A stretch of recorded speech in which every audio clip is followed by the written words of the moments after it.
to be going through Tony Evers' 40-minute list and swaying to the music. We're not going to be talking about Jewish space lasers or Arnold Palmer's putting game. That's the other event down the road. The reason we're having this conversation, though, is that despite the clownishness, the stakes are so serious. This is election, again, not about the normal divisions in American politics, but about things like decency and democracy, the rule of law, whether or not we're going to shred the Constitution, and whether or not America will continue to be a shining city on the hill to the rest of the world. I don't think our guests tonight need any introduction, so we'll spend some time, but I do want to say this. Political courage is vanishingly rare in our world today. And I know of very few people more courageous than Liz Cheney.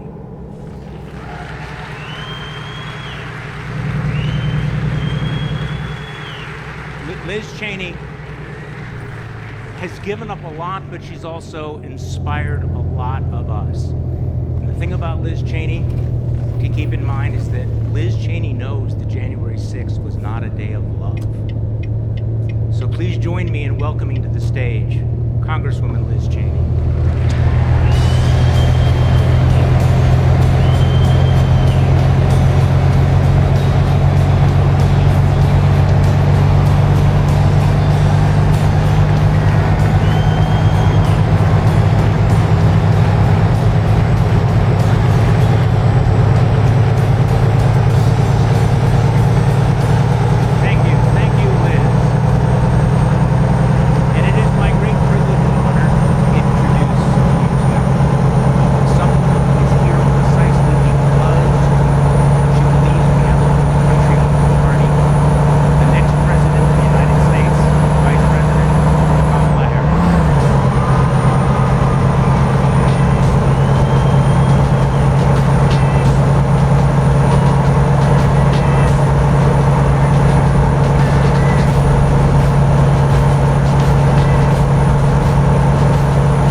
This event, I think, so important with 15 days to go. So let's just dive right into all of this. There are actually undecided voters out there, and there are undecided voters here, people who have never voted for a Democrat, moderates, conservatives who voted for people named Bush, Cheney, and Ford, and Reagan, and Bob Dole. Wow, that's a throwback, isn't it? But I guess the question is, what is your pitch to them? Why should they do something they've never done before? Why should they cross over party lines and vote for you? Well, I start from the belief, based on a lived experience, that the vast majority of us have more in common than what separates us. I also know that you all are here spending time that you could be spending doing a number of other things, with all of the obligations you each have. And you are here because we together love our country. We love our country. And we believe in the foundational principles that are at stake in this election. I believe that when we think about who we are as the American people, there is more we have in common than what separates us when we think about what is at stake in terms of our democracy, rule of law, the Constitution of the United States, national security, the standing of our our country in the context of the world. All of that is at stake. And I will share with you, Charlie, when I was in the Senate for those 4 years that I was there, my favorite committee was the Senate Intelligence Committee, and I'm going to tell you why. We would walk into that meeting in a skiff, which is a secure room. We'd have to leave our cell phones outside. The press, with all due respect, were not allowed in, no cameras. People would walk in, Democrats and Republicans, take off their suit jacket, roll up their sleeves, and we dispense with who was a Republican and who was a Democrat. We were all Americans. We were all in that room with one singular purpose: to concern ourselves as our highest priority with the security and well-being of the United States of America. I think those things are at stake in this election.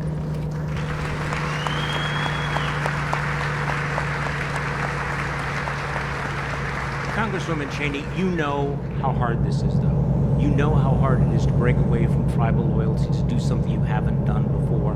So I'd like you to address that as well. Lindsey Graham was on television yesterday saying, what are you, never Trump Republicans, what are you thinking of? How could you possibly do all of this? There are a lot of people who are listening to us who may be disillusioned with what's happening in the Republican Party, but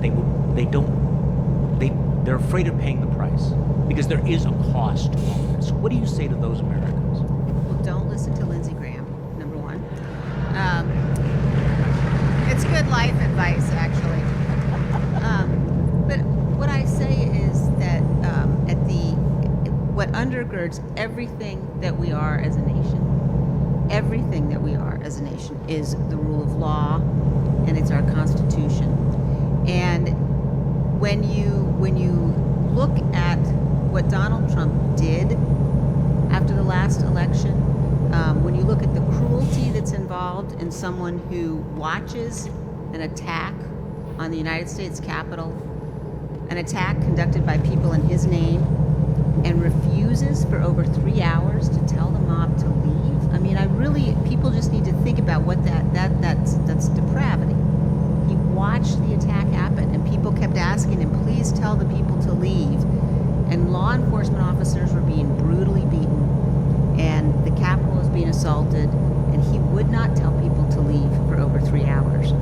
That cruelty is the same cruelty that we see when he lies about the federal government's disaster response, when he puts people's lives at risk because he won't tell the truth. He's a man who's unfit to be the president of this good and honorable and great nation. And so I've spent a lot of time working before I was elected to Congress in countries around the world that weren't free, where people were trying to achieve their freedom. And I know how fragile this can be, how fragile democracy can be. And so in this election, we have a choice. We have the choice of somebody in Vice President Harris who you know is going to uphold the rule of law. You know that she's going to lead this country with a sincere heart. You know that she is going to always be thinking about what is best for this nation. We might not agree on every issue, but she is somebody that you can trust and someone that our children can look up to. And I think it's so important for us to cast the vote for Vice President Harris this time around. Vice President, I was thinking about one of your social media posts recently where you go through all the things that Donald Trump has bailed out of, that he won't debate you, that he won't do interviews, that he's refusing to release certain information. And you asked an interesting question: what is he hiding? Yeah. So, what in fact is he hiding? Well, I wonder what is he hiding. I also wonder what his staff is trying to hide by preventing or suggesting he not debate me again, not do these interviews. It is the norm, as you know, that presidential nominees will do a 60 Minutes interview. He has refused to do that. He is pulling out of interviews left, right, and center. And I think that what we see about him in public, whether it be his rallies or, as you said, would it be called just a solo dance? I don't think it has a name to it. Dance is really generous. Yes, what that was. I think it does lead us, and it should lead us to observe that he is increasingly unstable. But you don't have to take my word for it. Listen to the people who know him best. The people who worked with him in the White House, in the Oval Office, in the Situation Room. His former chief of staff, 2 former secretaries of defense, his secretaries of defense, his former national security advisor, and of course his former vice president. And they have each talked about, the chief of staff, that Donald Trump has contempt for the Constitution of the United States. Not only has that been said by a former chief of staff of the former president, but we know he has openly talked about his intention to terminate the Constitution of the United States. I have taken that oath 6 times as district attorney, twice, elected and reelected, as attorney general of the largest state in California, twice, as United States Senator, and actually now as vice president. And the Congresswoman and I have talked about that. That is an oath one must take seriously. It is a duty to defend and honor and uphold the Constitution of the United States. He has said he would terminate it. Anyone who wants to be president of the United States should never again be able to stand behind the seal of the President of the United States, having said they would terminate the Constitution of the United States.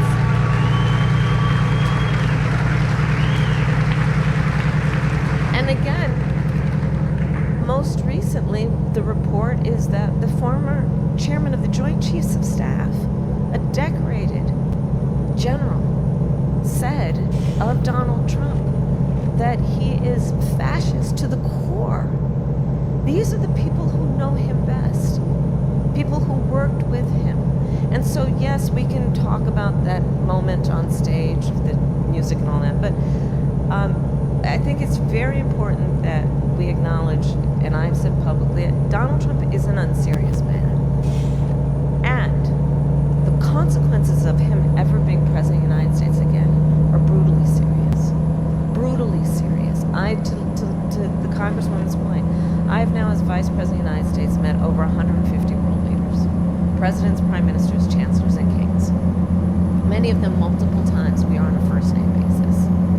Most of them allies in connection with NATO, and I've met with them in connection with our standing rightly with Ukraine. The world is watching this election, and our allies are worried. Because the reality is that when we as the United States of America walk in these rooms around the world, we walk in chin up, shoulders back, with the earned and self-appointed authority to talk about the importance of democracy and rule of law. And being a role model, this is a room of role models. We know, as a role model, people watch what you do to see if it matches up to what you say. One of my very real fears, Charlie, to be candid, is I hope that we as the American people fully understand how important America is to the world. I hope we really, really understand that. Because this is about what will happen to and with us as Americans, but it will impact people around the world.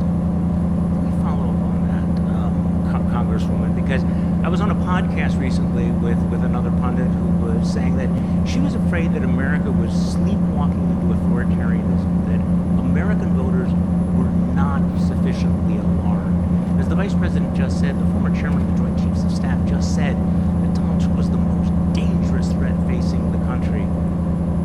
Do Americans in this last 15 days, do they understand that? And what has to happen in the next 2 weeks for them to really understand the danger?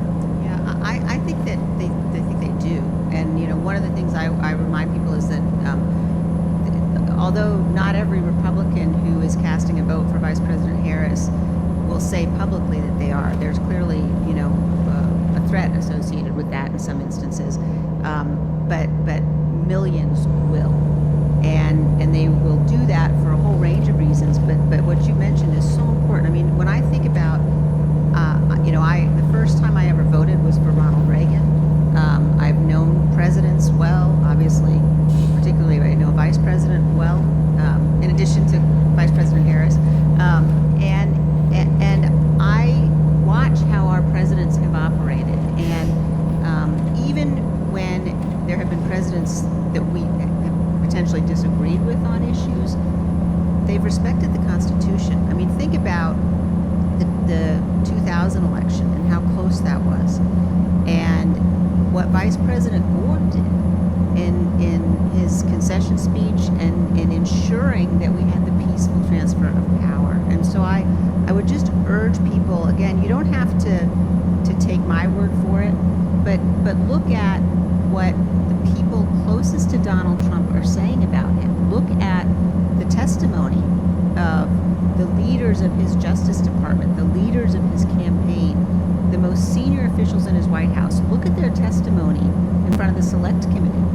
You know, they're the ones that told us everything that we know about his plan to overturn the last election, about what he did watching the attack from his dining room. We've never faced a threat like this before, and I think it's so important for people to realize this republic only survives if we protect it, and that means putting partisan politics aside and standing up for the Constitution and for what's right and loving our country. Do you think we'll be hearing more from some of those folks in the next 15 days? The generals, the chiefs of staff, the people who really understand exactly how unfit Donald Trump is? I do. I also think that, you know, that they have been very clear so far. I mean, you've had hundreds of national security officials who served in Republican administrations endorse the vice president. Yeah. And all of the things that, you know, the fact that these people aren't endorsing, the fact that Vice President Pence was the most loyal person there was to Donald Trump, he won't endorse him because he knows Donald Trump asked him to violate his oath of office. Now that should also give you a lot of pause about J.D. Vance. J.D. Vance is there because he will do what Donald Trump wants, and that makes him a particular danger to the republic as well. And I'll add to that point. Understand also what happened in the last few months when the Supreme Court essentially told the former president he will be immune from anything he does in office. So whereas before there was at least some threat of consequence and accountability, that no longer exists. And to the Congresswoman's point, imagine Donald Trump, based on everything we know about him and everything we see now and before, imagine him with no guardrails. Because all of those folks who worked with him before, they're not those who held him back, who attempted to ensure that he would follow the law, are no longer there. And we have the Supreme Court decision. So the stakes are very high. Okay, let's go to the audience for some questions. We have some undecided voters who have some questions for you, Madam Vice President. Let's go to Lisa Brockman from Madison. Lisa is a small business owner. Hi. Good evening. Thanks for taking my question. I have a question on reproductive freedom, and I come from a conservative Christian pro-life family, and I was a Republican until Donald Trump's presidency. Like most Americans, I believe in a woman's right to choose.